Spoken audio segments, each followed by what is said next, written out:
টাকিতে তৃণমূল নেতার বেআইনি হোটেল ভাঙার কাজ শুরু হলো।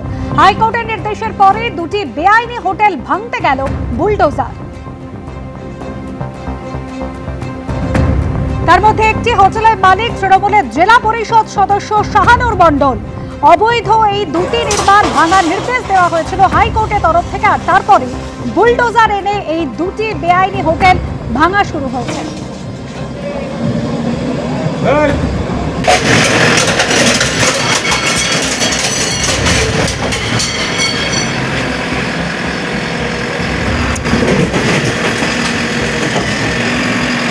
একেবারে ইছামতি নদীর মধ্যে বেআইনি ভাবে এই অবৈধ হোটেল গড়ে তোলা হয়েছিল। কিভাবে এই নদীর মধ্যে একটা অবৈধভাবে হোটেল গড়ে উঠলো তা নিয়ে কিন্তু প্রশ্ন ওঠে আদালতে।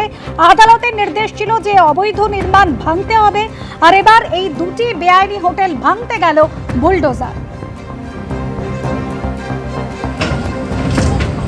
সমীরণ পাল আমাদের প্রতিনিধি রয়েছেন আমাদের সঙ্গে টেলিফোন লাইনে। সমীরণ, একেবারে ইছামতি নদীর মধ্যে বেআইনি ভাবে হোটেল গজে উঠেছে, কতদিন ধরে নির্মাণ চলেছে এবং যে নির্দেশের পর এবার ভাঙা হচ্ছে দুটি হোটেল?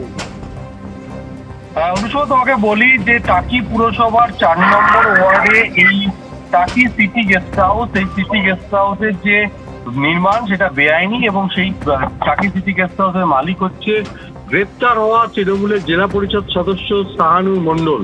এবং তার পাশাপাশি দিশা গেস্ট হাউস, এটি টাকি পুরসভার 5 নম্বর ওয়ার্ডের, এবং যার মালিক বারিক বিশ্বাস। এবং এই দুটি গেস্ট হাউসের বিরুদ্ধে অভিযোগ হচ্ছে টাকি রাজবাড়ি ঘাট সংলগ্ন এই দুটি গেস্ট হাউস, এবং এদের বিরুদ্ধে অভিযোগ হচ্ছে যে এই গেস্ট হাউসগুলো দীর্ঘদিন ধরে ইছামতি নদীর পাড়ে ছিল, রাজবাড়ি ঘাটের পাশে, এবং নদীর চর দখল করে, অর্থাৎ নদীর অববাহিকার ওপরে একেবারে বেআইনি ভাবে নির্মাণ গড়ে তোলা হয়েছিল, এবং যেটা একেবারে সেচ দপ্তরের জমি। সেচ দপ্তরের জমি অবৈধভাবে দখল করে এই দুটি গেস্ট হাউস চলছিল, এবং এটা নিয়ে জনস্বার্থে মামলা করা হয় হাইকোর্টে, এবং সেই মামলার প্রেক্ষিতে হাইকোর্টের তরফ থেকে নির্দেশ দেওয়া হয় যে টাকি পুরসভাকে অবিলম্বে এই দুটি গেস্ট হাউস ভেঙে ফেলতে হবে। সেই মতো পুরসভার তরফ থেকে তাদেরকে নোটিশ দেওয়া হয় যে সেই গেস্ট হাউস গুলো খালি করার জন্য, এবং আজকেই ছিল নির্ধারিত দিন, এবং সেই কারণে সকাল থেকে বুলডোজার এনে এই দুটি গেস্ট হাউস ভেঙে ফেলা হচ্ছে। এবং ইছামতি নদীর পাড়ে এই গেস্ট হাউস গুলো একেবারে ইছামতি নদীর একেবারে পাড় ঘেঁষে তৈরি হয়েছিল, একেবারে নদীর গায়ে, যেটা একেবারে সম্পূর্ণ বেআইনি। কেননা নদীর অববাহিকা দখল করে কোনো নির্মাণ করা যায় না, যেটা সেচ দপ্তরের জমি। কিন্তু কিভাবে হয়েছিল, অর্থাৎ সেই সময়কার শাসক দলের মদতেই এই কাজ হয়েছে। তুমি দেখে বুঝতেই পারছো যে সিটি গেস্ট হাউস, যার মালিক হচ্ছে জেলা পরিষদের কর্মাধ্যক্ষ এবং রাপুটের তৃণমূল নেতা শাহানুর মণ্ডল, যাকে তোলাবাজির অভিযোগে গত কয়েকদিন আগে গ্রেপ্তার করা হয়েছে। সেই শাহানুর মণ্ডল এবং তারা দীর্ঘদিন ধরে, অর্থাৎ রাজ্যে যখন তৃণমূল সরকার প্রতিষ্ঠিত হয় তখন থেকে এলাকার বাসিন্দাদের অভিযোগ যে টাকি নদীর পাড়ে, অর্থাৎ ইছামতি নদীর পাড়ে সৌন্দর্যায়নের নামে পরিবেশকে ধ্বংস করা হয়েছে। তার পাশাপাশি পরিবেশকে ধ্বংস করে এভাবে অবৈধ হোটেল গড়ে তোলা হয়েছে, একেবারে নদীর পাড় ঘেঁষে নদীর চর দখল করে। ছবি দেখতে পাচ্ছেন, একেবারে নদীর পাড় ঘেঁষে নদীর চর দখল করে বেআইনি ভাবে এই হোটেল গড়ে তোলা হয়েছে। হাইকোর্টের নির্দেশ, নদীর মধ্যে থেকেই হোটেল উঠেছে এবং নদীর চর দখল করে বেআইনি ভাবে এই দুটি হোটেল তৈরি করা হয়েছে। অবৈধ নির্মাণ একেবারে, এবং হোটেল তৈরি করা হয়েছিল। জনস্বার্থ মামলা দায়ের হয়, তারপর পুরসভার পক্ষ থেকে নোটিশ দেওয়া হয় যে অবিলম্বে এই দুটি বেআইনি হোটেল ভাঙতে হবে, আর তারপর পুরসভার কর্মীদের উপস্থিতিতে বুলডোজার দিয়ে ভাঙার কাজ শুরু হলো আজ।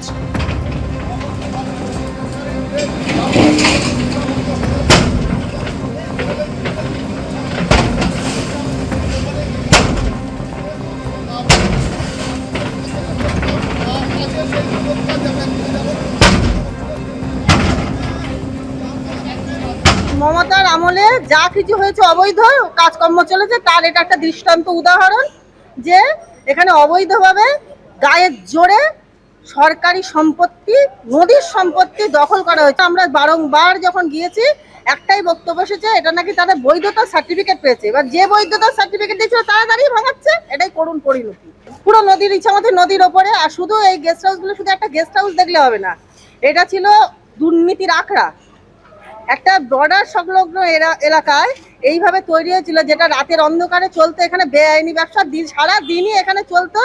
দেহ ব্যবসা, যেটা আপনাদের সামনে বলতে আমাদের লজ্জিত হচ্ছে একজন মহিলা হিসেবে, কিন্তু যার জন্য এক্ষুনি কিছু মারা দিদিরা বলছিলেন যে বহু সংসারের ক্ষতি হচ্ছে এই গেস্ট হাউসগুলোর জন্য।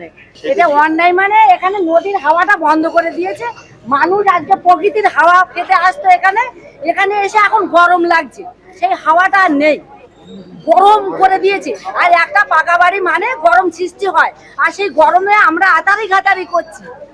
আজকে আমরা হাওয়া খেয়ে এখানে শান্তি পেতে আসতাম, আর ভগবানকে ডাকতে ডাকতে আসতাম, ভগবান তুমি কি সুন্দর হাওয়া ছেড়েছো, এই হাওয়াটা কে বন্ধ করলো? এখানে দুর্নীতি, অরিজিনাল জায়গাটাকে অরিজিনাল থাকতে দিচ্ছে না, তারা নকল করে দিচ্ছে সব, এগুলো আমি মানছি না। সমীরণ পাল আমাদের প্রতিনিধি রয়েছেন আমাদের সঙ্গে। সমীরণ, একেবারে বেআইনি হোটেলের একটির মালিক তৃণমূলের জেলা পরিষদ সদস্য শাহানুর মণ্ডল, এই শাহানুর মণ্ডলের মদতে এভাবে নদীর চর দখল করে বেআইনি হোটেল গজিয়ে উঠছে। দীর্ঘদিন ধরে অভিযোগ উঠছিল যে শাহানুর মণ্ডল উত্তর চব্বিশ পরগনা জেলা পরিষদের খাদ্য দপ্তরের কর্মাধ্যক্ষ ছিলেন এবং তাকে গ্রেপ্তার করা হয়েছে কিছুদিন আগে তোলাবাজির অভিযোগে। এই শাহানুর মণ্ডলের বিরুদ্ধে অভিযোগ ছিল যে নদীর একেবারে অববাহিকা দখল করে তিনি এই সিটি গেস্ট হাউস তৈরি করেছিলেন, যা টাকি পুরসভার 4 নম্বর ওয়ার্ডের অন্তর্গত, এবং পাশাপাশি 5 নম্বর ওয়ার্ডের যে দিশা গেস্ট হাউস তার মালিক হচ্ছে বারিক বিশ্বাস।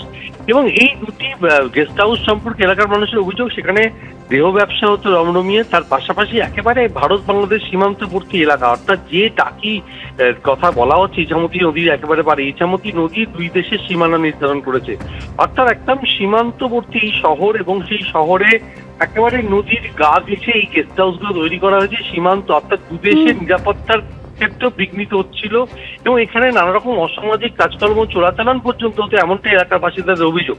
এবং দীর্ঘদিনের অভিযোগ ছিল, এবং রাজ্যে পালাবদল হতেই হাইকোর্টের নির্দেশে আজকে টাকি পুরসভাকে নির্দেশ দেওয়া হয় যে এই সমস্ত বেআইনি হোটেল ভেঙে ফেলা হবে, এবং সেই আজকে বুলডোজার চালিয়ে ভেঙে ফেলা হচ্ছে, এবং খুশি এলাকার বাসিন্দারা। ধন্যবাদ সমীরণ।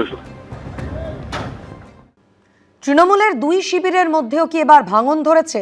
সোমবার বিধানসভায় অধিবেশন চলাকালীন যে প্রশ্ন উঠেছিল মঙ্গলবার কুণাল ঘোষ এবং ঋতব্রত বন্দ্যোপাধ্যায়ের মন্তব্য ঘিরে, সেই জল্পনাই আবার শুরু হয়েছে নতুন করে। কখনো দেখা যাচ্ছেন ওদের সঙ্গে যাচ্ছেন না, কখনো দেখা যাচ্ছেন আমাদের সঙ্গে আমরা একসঙ্গে মিলে ভোট দিচ্ছি। আঙুর ফল টক। বিধানসভার অন্দরে তৃণমূল এখন দুভাগ, কালীঘাট তৃণমূল আর ঋতব্রত তৃণমূল। কিন্তু এর মধ্যে কোনো শিবিরেও কি ভাঙন ধরছে? কোনো শিবিরের সদস্যরা কি অন্য শিবিরমুখী হচ্ছে? দুপক্ষের বাকযুদ্ধে শুরু হয়েছে সেই জল্পনা। এর সূত্রপাত হয়েছিল সোমবার।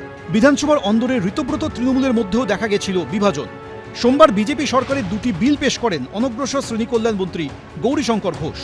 বিল পাশে ভোটাভুটি শুরু হতেই তৈরি হয় নাটকীয় পরিস্থিতি। অধিবেশন কক্ষ থেকে বেরিয়ে যেতে শুরু করেন ঋতব্রত তৃণমূলের সিংহভাগ বিধায়ক। কিন্তু এই শিবিরের 7 জন বিধায়ক আবার নিজের আসনেই বসে থাকেন। তাদের কয়েকজনকে মুখ্যমন্ত্রী শুভেন্দু অধিকারীর সঙ্গেও কথা বলতে দেখা যায়। মঙ্গলবার এ নিয়ে ইঙ্গিতপূর্ণ মন্তব্য করলেন কুণাল ঘোষ। কে যাচ্ছে ওখানে? যাদের নিজেদের দুর্নীতি আছে তারা বাঁচতে যাচ্ছে তদন্ত থেকে। মূল উদ্দেশ্য তৃণমূলটাকে ডিস্টার্ব করা। ফলে যারা মনে প্রাণে ওই কালচারটার সঙ্গে মেলাতে পাচ্ছেন না, তাদের একটু অসুবিধা হচ্ছে। সেই কারণেই কখনো দেখা যাচ্ছে ওদের সঙ্গে যাচ্ছেন, কখনো দেখা যাচ্ছেন ওদের সঙ্গে যাচ্ছেন না, কখনো দেখা যাচ্ছেন আমাদের সঙ্গে আমরা একসঙ্গে মিলে ভোট দিচ্ছি। পাল্টা এসেছে ঋতব্রত বন্দ্যোপাধ্যায়ের তরফেও। এই আঙুর ফল টকের ধ্বজাধারীরা তারা কোথায় কি বলছেন, কোথায় বার্তা পাঠাচ্ছেন, কোথায় ফিলার পাঠাচ্ছেন, কোথায় গিয়ে সোকল্ড নেতা নেত্রীর 180 ডিগ্রি উল্টো দিকে কি অবস্থান নিচ্ছেন, এটা কলকাতার বিভিন্ন প্রান্তে হচ্ছে ছড়িয়ে পড়েছে। তা আপনারা একটু খোঁজ নিন, মানে কেউ কালীঘাটে যাওয়ার আগে কি করছেন, বা বেরিয়ে কি করছেন, বা কোথায় গিয়ে কি বলছেন, যে সবার জন্য দরজা ওপেন নয়। রাজ্য রাজনীতিতে কি আসতে চলেছে নতুন কোনো মোড়? সেটাই এখন দেখার। কৃষ্ণেন্দু অধিকারী, এবিপি আনন্দ। এবিপি আনন্দ, এগিয়ে থাকে, এগিয়ে রাখে।